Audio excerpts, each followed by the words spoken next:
नमस्कार मित्रों, स्वागत है आपका RSS the great YouTube channel के इस नए वीडियो में। मित्रों, साहित्य और राजनीति दो अलग अलग प्रकार के क्षेत्र हैं।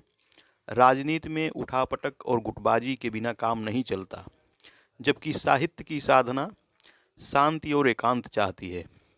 इसीलिए ऐसे लोग बहुत ही कम हुए हैं जिन्होंने दोनों क्षेत्रों में समान अधिकार से काम किया है।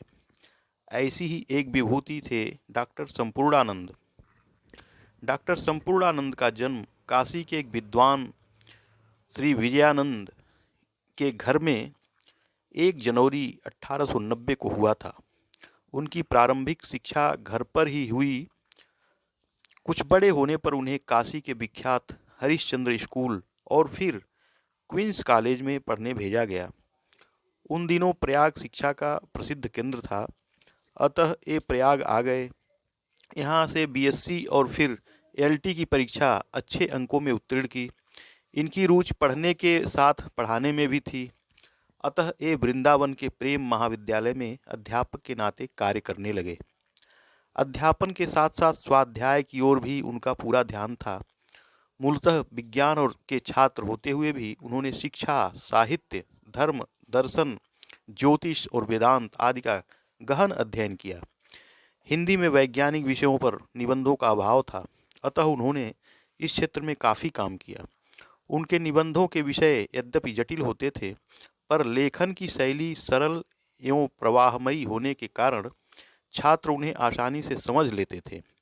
इन उपलब्धियों के लिए वे विद्या वाचस्पति की उपाधि से विभूषित किए गए। उन दिनों देश में ब्रिटिश शासन होने के कारण लोगों का रुझान अंग्रेजी की ओर बढ़ रहा था। संपन्न घरों के लोग अंग्रेजी बोलने और पढ़ने में गौरव अनुभव करते थे।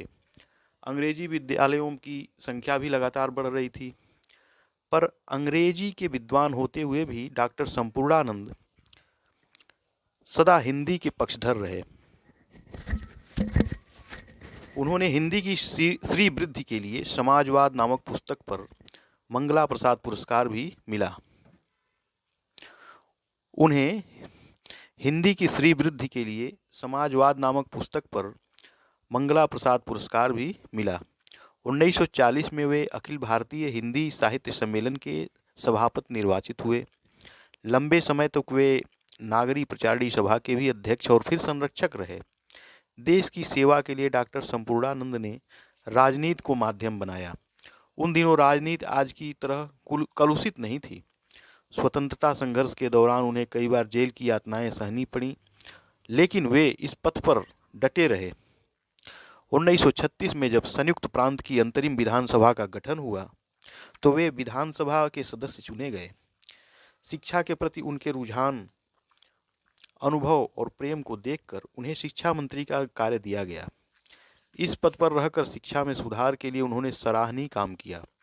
वाराणसी संस्कृत विश्वविद्यालय की स्थापना उनके प्रयत्नों से ही हुई। 1955 में वे उत्तर प्रदेश के मुख्यमंत्री बने।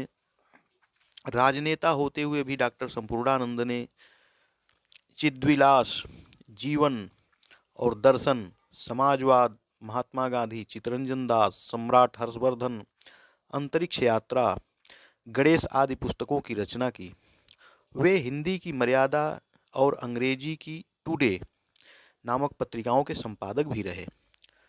भगवान शंकर के त्रिशूल पर बसी धर्मनगरी काशी से अपने जीवन की यात्रा प्रारंभ करने वाले प्रख्यात साहित्यकार, विचारक, लेखक, पत्रकार, संपादक, स्वतंत्रता संग्राम सेनानी एवं राजनेता डॉक्टर संपूर्णानंद का काशी की पुण्य भूमि पर ही 10 जनवरी 1969 को निधन हुआ। और अंत में मित्रों, यह वीडियो कैसा लगा यह कमेंट बॉक्स में लिखकर ज़रूर बताइएगा, और जाते जाते इस चैनल को सब्सक्राइब और लाइक करना ना भूलें।